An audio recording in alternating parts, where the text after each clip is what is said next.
ومن الناس من يتخذ من دون اللہ اندادا، اور لوگوں میں سے بعض وہ ہیں جو بناتے ہیں اللہ کے سوا اور شریک. فلا تجعلوا للہ اندادا، اس سے ملا دیا.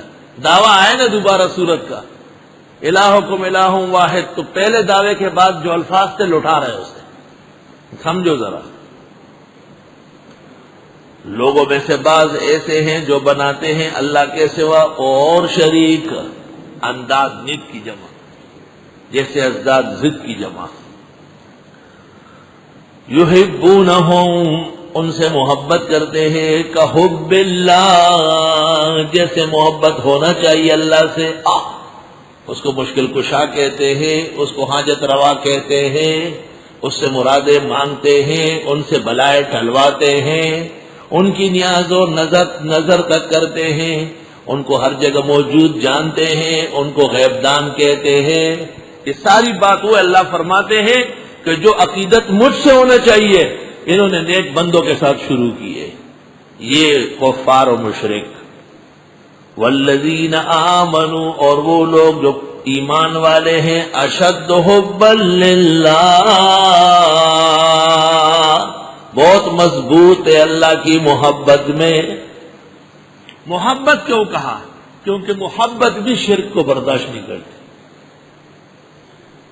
محبت کبھی بھی شراکت کا قائل نہیں. غیر کی ہو کے رہے یا شب فرقت میں رہے. آئے ہائے اللہ اللہ. محبت کہتے اس کو ہے کہ جس کا ثانی نہ ہو. اس لیے ماں باپ کا کمال عقل ہوتی ہے کہ وہ اولاد کو برابر رکھے. محسوس کر لے ایک بیٹا کہ اس کی طرف توجہ زیادہ ہے. یعقوب علیہ السلام کے بیٹوں نے محسوس کیا نا کہ کام ہم کرتے بڑے ہم ہیں، محبت چھوٹے سے، یہ کہاں کا انصاف ہے، چل اس چھوٹے کو ہٹا. تو ہمارے پیغمبر نے کہا اعدلوا بین اولادکم فی العطیہ، اولاد کو عطایا بھی برابر دو. سب اولاد برابر کی ہے، آپ نے ایک کو 1000 دی، ایک کو 500، یہ بات ٹھیک نہیں. یہاں تک کہ اگر زندگی میں کوئی جائیداد دینا چاہے تو لڑکا اور لڑکی برابر ہے. للذکر مثل حظ الانثیین نہیں ہے نافذ، وہ توریث کے لیے ہے اور یہ ہدایہ ہے. اس لیے شاعر نے کہا کہ شرکت غیر گوارا نہیں غیرت میری کو، شرکت غیر گوارا نہیں غیرت میری کو، غیر کی ہو کے رہے یا شب فرقت میں رہے.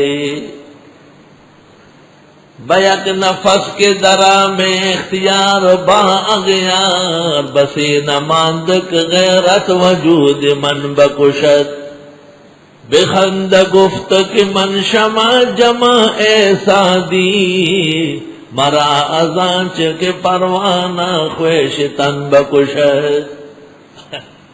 کہتے ہیں کہ میں نے جب دوست کو کسی اور کی گود میں دیکھا تو بس قریب تک کہ میں مر جاتا. جب اس کو پتہ چلا اس نے کہا ہماری مثال مشعل کی ہے، سب کو روشنی دیں گے، تو مرے تو مر جا، جا اپنا کام کر. کہتے عاشق کی طلب اور محبوب کا استغنا دونوں کائنات کے موزون چیزیں ہیں. اس لیے رب العزت کو عاشق نہیں کہتے ہیں، اس میں پیاس اور بھوک و طلب نہیں ہے. عاشق میں احتیاج ہوتا ہے. اللہ رب العالمین کے ہاں محبت ہے کیونکہ محبت میں احترام غالب ہے. سب سے طویل کلام اس پر صدر الدین شیرازی نے کیا ہے، الاسفار میں مستقل جلد لکھی ہے، اور وہیں سے پھر ابن قیم نے کتاب العشاق لکھی ہے.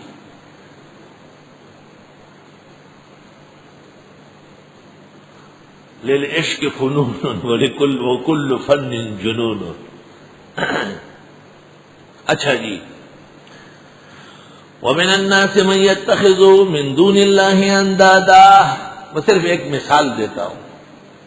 یوسف علیہ السلام کی شادی زلیخا سے صحیح روایت میں ہوئی ہے اور اکثر مفسرین قائل ہیں. تو یوسف علیہ السلام نے محسوس کیا کہ زلیخا کی وہ پہلی والی توجہ نہیں ہے، وہ باغا دوڑی. اور وہ ایسے بھی لوگ کہتے ہیں کہ لوگوں کی شادیاں آخرکار ناکام ہوتی ہیں، محبت کی شادی ناکام ہو جاتی. تو یوسف علیہ السلام نے قرطبی میں ہے اور مفتی شفیع صاحب نے معارف میں بھی نقل کیا، ایک دن زلیخا سے پوچھا کہ پہلے تو بہت عشق دکھاتی تھی اور آج کل ایسا ہی معاملہ، توجہ نہیں کرتی زیادہ۔ تو زلیخا نے عجیب جواب دیا، یا رب، کہا حضرت پہلے خدا کی محبت نصیب نہیں ہوئی تھی اس لیے مخلوق کی محبت میں دیوانی تھی، اب حضرت کی برکت سے خدا کی محبت مل گئی اور محبتیں ختم ہو گئی، ضرورت ہی نہیں رہی۔ محبت جو اس کی عطا ہو گئی یہ دنیا بھی جنت نما ہو گئی۔ بہرحال یہ آیات اکسیر ہے عصر و مغرب کے درمیان پیر اور بدھ کو، اور منگل کے دن ظہر اور عصر کے درمیان بغیر حروف اور اعراب اور نقطوں کے اور بغیر لکیروں والے سفید کاغذ 3 کونا کاٹ کے تکون مثلث شکل، اور اس میں یہ آیت لکھ دے جس کی محبت مطلوب ہو اللہ اس کو دین و دنیا کی محبت دے دے گا۔ آئیسو جائز محبتیں تو ہونا چاہیے، جیسے میاں بیوی کی محبت، بعض ماں باپ اپنی اولاد کے ساتھ ظلم کر رہی، بعض اولاد ماں باپ کے حق میں بہت ظالم ہے، بعض افسران اپنے ماتحتوں کے ساتھ بہت ظلم کر رہے ہیں۔ اس محبت کا معنی ہمیشہ ناجائز سمجھنا یہ کمسل ذہن کا کام ہے، یہ اصلی لوگوں کا کام نہیں ہے۔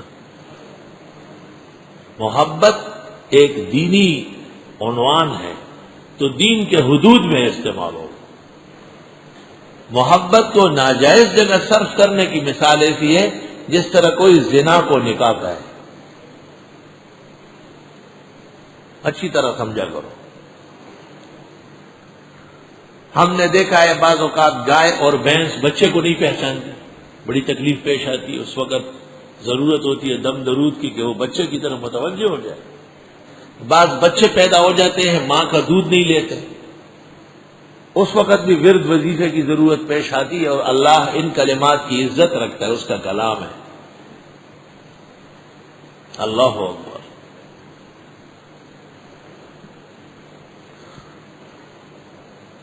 وَمِنَ النَّاسِ مَن يَتَّخِذُ مِن دُونِ اللَّهِ أَندَادًا، لوگوں میں سے بعض وہ ہیں جو بناتے اللہ کے سوا اور شریک، یحبونہم، ان سے محبت کرتے ہیں، کحب اللہ، جیسے محبت ہونا چاہیے اللہ کی، سبحان اللہ۔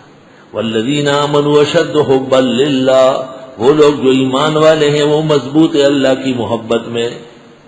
وَلَوْ يَرَى الَّذِينَ ظَلَمُوا إِذْ يَرَوْنَ الْعَذَابَ، اور کاش کہ دیکھے وہ لوگ جنہوں نے ظلم کیا جب آنکھوں سے دیکھ لے عذاب، ان القوت للہ جمیعا، کہ بے شک طاقت کا سرچشمہ اللہ بزرگ و برتر کی عظیم ذات ہے۔ مفتی محمود کا ترجمہ باللفظ ان القوت للہ جمیعا، ساری طاقتوں کا سرچشمہ اللہ بزرگ و برتر کی عظیم ذات ہے۔